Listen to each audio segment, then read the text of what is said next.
I'm sorry to say it. No, I'm not. Nigga, fuck your New Year's resolution. Why are you waiting for another year to do some shit? Do this shit right now. Oh, because next year's a new year, so I'm starting fresh. You know, you gotta start fresh on a no. You still gonna have to go through the same pains and struggles you did this year. You feel me? Just because it's a new year, it's not gonna take the burden off your fucking chest. I promise you this, right? It's gonna be the same cycle. You're gonna end up having the same New Year's resolution you did for this year, for next year, and then the year after that.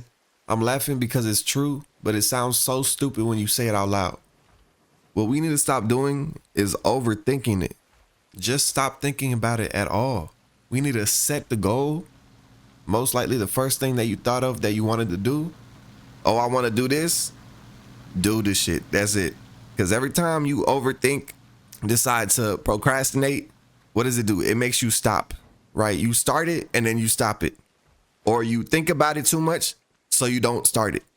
Or you listen to what other people say, so you don't do it, right? Fuck those people, fuck your overthinking, and fuck how you feel about it. Realize when you're overthinking and then stop, right? The first thought you had was probably the best thought. Let's be real. The other thoughts are probably just you daydreaming about what the fuck is gonna happen. This is real. A lot of y'all just daydream about shit and it makes y'all too comfortable.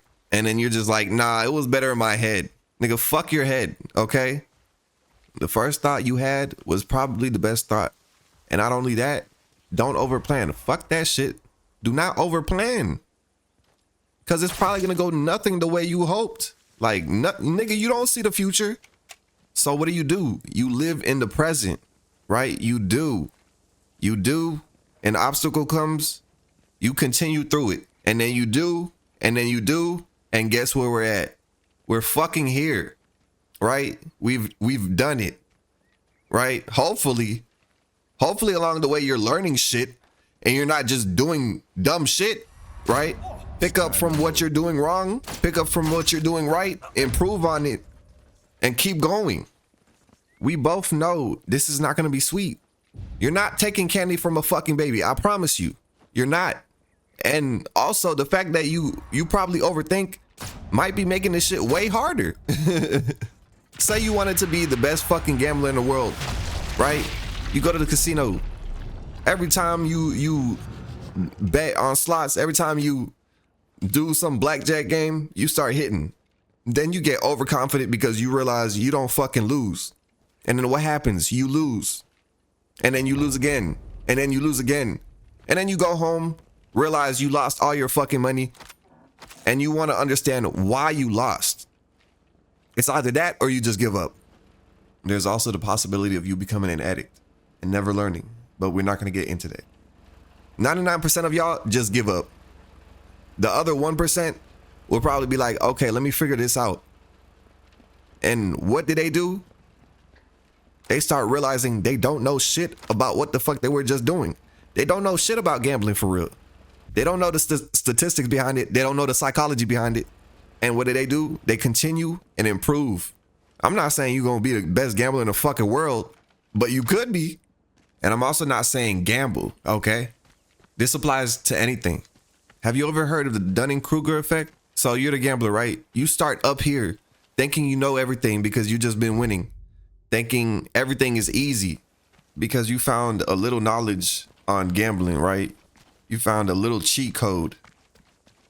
Everything's going in your favor and nobody has enough knowledge on that subject to tell you otherwise. This is not hard. I could be a billionaire, right? You start at the peak and then you start losing. Now your losses are going up and your confidence is going down. You were at the peak. Now you're somewhere in the middle. And then you decide to figure out why you're losing. And then the more you learn, you're like, damn, I didn't know shit for real. Now you're at the bottom. And then you start thinking, can this really even be possible? Can I even be profitable in this? Right? And then your confidence slowly starts to build up the more you put the things that you've learned into effect. And then they start going your way. You're starting to receive more positive outcomes, right? You're not wavering anymore. Your discipline is increasing. The more you realize what you're doing wrong, the more you improve upon it. You'll probably never have that same feeling that you had when you first started and you were winning back to back, because that was like a false sense of dopamine, because it was pure luck. You created a false reality where you thought you were going to become a billionaire because it was pure luck. You just go back to the casino, right? And then you start realizing like everything is working in your favor, because all the time that you spent working on your weaknesses and your strengths, all the time that you spent working on your emotions, right? Becoming more aware, becoming more skilled and strategic, maneuvering around obstacles to get the same outcome. And now you're just moving off of instinct to where it becomes second nature, not because you were born with that ability, but because you built that higher sense of awareness. And now that false reality, when you thought you were going to become a billionaire, and your current reality are coming into fruition, right? They're coming together probably sooner than you realize. And this ain't just about money. This applies to every aspect of life. And not only that, but whatever you learn from mastering your craft can carry on to other things as well. Like understanding yourself better, right? Increasing your physical ability, right? And your instincts when it comes to that. Finding yourself spiritually, connecting more with God, losing weight, like literally anything. And all that depends on you. It doesn't matter what time, day, or year it is.